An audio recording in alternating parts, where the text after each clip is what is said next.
월요일 하나님의 사포.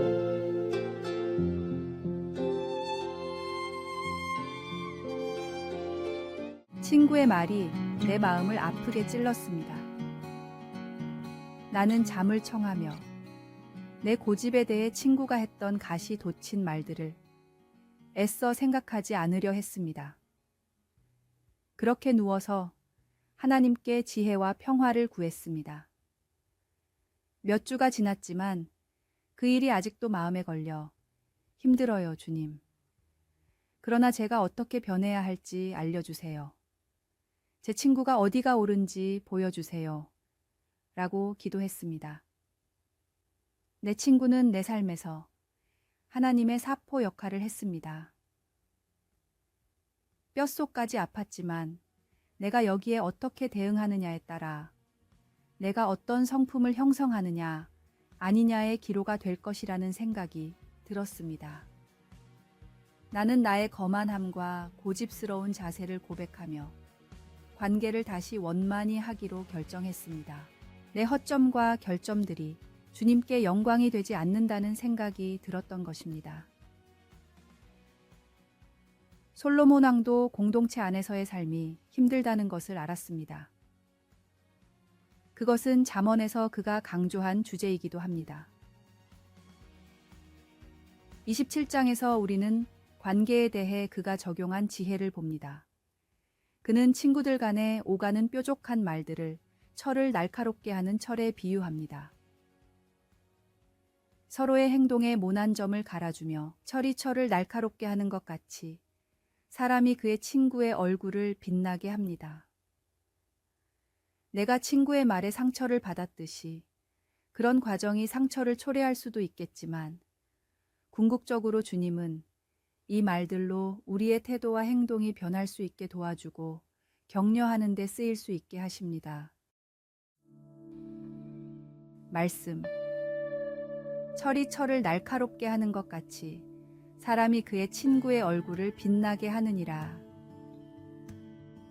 기도. 주님, 이렇게 저를 다듬는 과정이 아프지만 그 과정에 순종하기를 원합니다. 저를 빚어주시고 매끄럽게 해주소서. 아멘.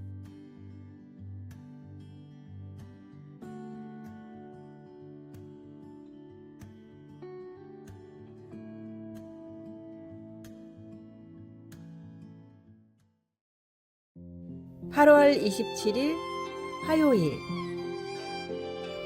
이해하면 성장한다. 러시아의 한 시골에서 폭력적인 아버지와 무관심한 어머니 밑에서 자라는 안톤이라는 소년이 있었습니다. 왜 자기 삶은 이렇게 불행한지 이해할 수 없었던 안톤이었지만 성인이 되자 주어진 현실을 어떻게든 바꿔보자는 생각이 들었습니다. 안톤이 가장 먼저 했던 일은 상대방을 무조건 이해하는 것이었습니다. 아버지의 폭력, 어머니의 무관심, 술과 도박에 빠진 형제들부터 매일 마주치는 거리의 불황자까지도 저마다 안타까운 사정이 있을 것이라 생각하자 상대방이 측은하게 여겨지며 한 걸음 더 나아가 진심으로 도울 수도 있게 됐습니다. 안톤의 노력으로 가족들은 가난과 중독을 물리치고 건강한 삶을 살게 됐고 안톤도 사람들을 이해하려고 노력했던 상상력을 토대로 글을 쓰며 유명한 작가로 이름을 알렸습니다. 당대 최고의 인기 작가가 된 안톤을 시기하는 사람들도 많았지만 그마저도 안톤은 저마다 사정이 있을 것이라 생각하며 단 한 번도 대립하지 않았습니다. 결국 안톤의 의연한 모습에 대중은 물론 평론가, 시기하던 작가들까지 감화가 됐고 그의 작품을 인정했습니다. 러시아의 대문호 안톤 체호프를 만든 것은 이해와 진실된 노력이었습니다. 내 기준에서 벗어나지 못하는 사람은 상대방을 진실로 이해할 수도 사랑할 수도 없습니다. 예수님처럼 내가 아닌 상대방의 눈높이에서 이해하며 다가가고자 노력하십시오. 오늘의 말씀. 사랑은 오래 참고, 사랑은 온유하며 시기하지 아니하며, 사랑은 자랑하지 아니하며, 교만하지 아니하며. 오늘의 만나. 나보다 더 나를 아시는 주님을 통해 상대방을 이해하게 하소서. 힘들고 어려워도 상대방의 입장에서 생각하고자 노력합시다.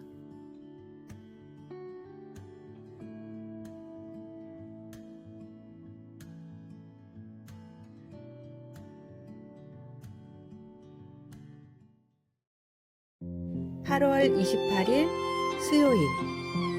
눈에 보이는 취약점. 어깨 수술을 받고 몇 주가 지난 후 외출을 하며 나는 두려움을 느꼈습니다. 팔에 거는 붕대를 사용하는 것에 익숙해졌지만 수술을 했던 의사와 물리치료사는 이제 그것을 사용하지 말라고 했습니다. 내가 다음 글귀를 읽게 된 것도 바로 그때였습니다. 이 단계에서는 팔에 거는 붕대는 통제할 수 없는 상황에서 사람들이 당신의 취약점을 볼 수 있도록 할 때 외에는 사용하지 마십시오. 아, 바로 그것이구나. 나는 어떤 열광적인 사람이 열렬한 포옹을 할 수도 있고 상황을 모르는 친구가 사고로 나와 부딪힐 수도 있겠다는 두려움에 사로잡혔습니다. 그래서 나는 다칠까 무서워서 옅은 파란색의 얄팍한 거리 붕대를 착용했습니다. 우리를 취약한 상태로 두는 것은 두려운 일입니다. 우리는 우리 모습 그대로 받아들여지고 사랑받기를 원하지만 한편으로는 사람들이 우리를 정말로 알게 되면 그들이 우리를 배척하여 우리가 상처받을지도 모른다는 두려움이 있습니다. 그들이 만약 우리가 별로 똑똑하지도 못하고 그렇게 친절하지도 않으며 그렇게 좋은 사람도 아니라는 것을 알게 되면 어떡하지? 그러나 하나님의 가족의 일원으로서 우리는 믿음 안에서 성장하도록 서로를 도와줄 책임이 있습니다. 우리는 피차 권면하고 서로 덕을 세우며 오래 참음으로 사랑 가운데서 서로 용납하라 라고 권고받고 있습니다. 우리가 다른 믿는 이들에게 솔직하고 약점을 감추지 않을 때 우리는 우리 각자가 서로 유혹과 싸우고 있거나 혹은 순종하는 삶을 배우고 있다는 것을 알게 될지도 모릅니다. 그러나 무엇보다도 우리는 우리 삶 속에 있는 경이로운 하나님의 은혜의 선물을 같이 나누게 될 것입니다. 말씀. 모든 겸손과 온유로 하고 오래 참음으로 사랑 가운데서 서로 용납하고. 기도. 사랑하는 주님, 많은 경우에 상처받을까 두려워서 저의 힘든 모습을 솔직하게 표현하지 못합니다. 주님이 저를 얼마나 사랑하시는지를 기억하도록 도와주시고 다른 사람들에 대해 오래 참고 사랑하도록 도와주소서. 아멘.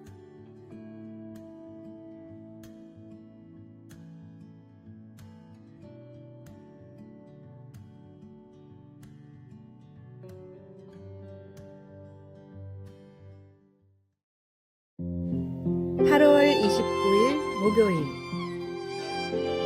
무엇이 부족한가?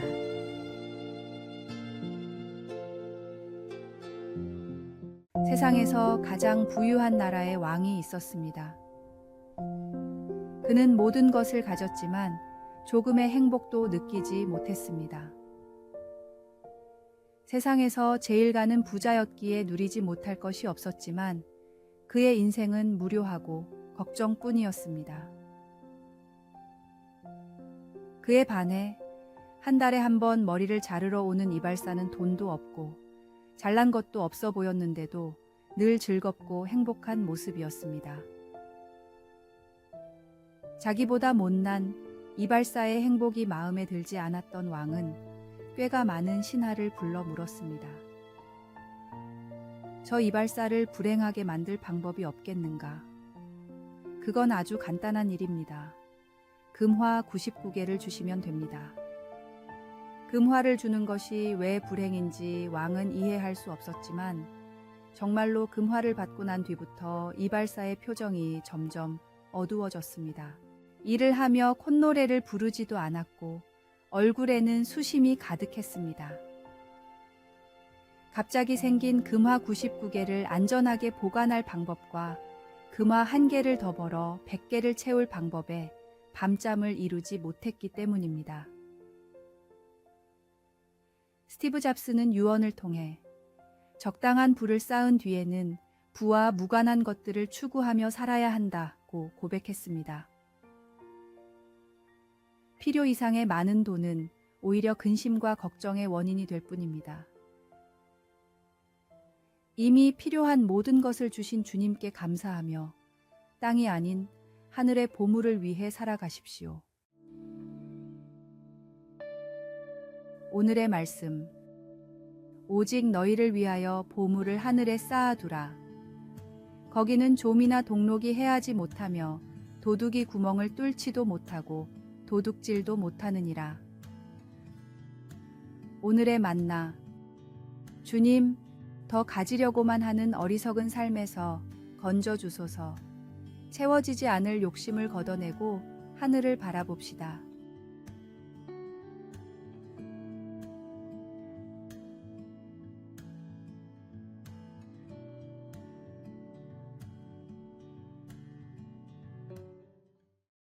(8월 30일) 금요일 가장 좋은 영원한 친구.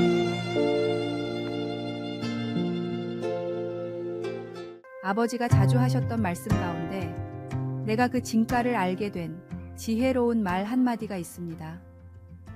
그것은 좋은 친구는 삶에 있어 가장 큰 보물 중에 하나야 라는 말입니다. 정말 그렇습니다. 좋은 친구가 있으면 절대로 외롭지 않습니다. 그들은 당신의 필요에 주의를 기울이고 삶의 기쁨과 무거운 짐을 기쁜 마음으로 함께 나눕니다. 예수님이 이 세상에 오시기 전에 오직 2사람만이 하나님의 친구라 불렸습니다. 하나님은 자기의 친구와 이야기함 같이 모세에게 말씀하셨고 아브라함은 하나님의 벗이라 칭함을 받았습니다. 나는 예수님이 그분께 속한 우리를 친구라 부르시는 것에 놀랍니다. 너희를 친구라 하였노니 내가 내 아버지께 들은 것을 다 너희에게 알게 하였음이라. 그리고 주님의 그 우정은 너무 깊어서 우리를 위해 자신의 목숨까지도 내주셨습니다. 요한복음에서 요한은 사람이 친구를 위하여 자기 목숨을 버리면 이보다 더 큰 사랑이 없나니 라고 말합니다. 예수님이 우리의 친구가 된 것이 얼마나 축복이며 특권인지요. 주님은 우리를 결코 버리지 않고 떠나지 않으실 그런 친구입니다. 주님은 하나님 앞에서 우리를 위해 중재하시고 우리의 모든 필요를 공급해 주십니다. 주님은 우리의 죄를 용서하시고 우리의 슬픔을 아시며 환난 중에 우리에게 넘치는 은혜를 주십니다. 예수님은 진실로 우리의 가장 좋은 친구입니다. 말씀. 이에 성경에 이른 바 아브라함이 하나님을 믿으니 이것을 의로 여기셨다는 말씀이 이루어졌고 그는 하나님의 벗이라 칭함을 받았나니. 기도. 주님, 주님께서 저를 친구라 불러주시니 감사합니다. 그 특권을 평생 감사할 수 있게 하소서. 아멘.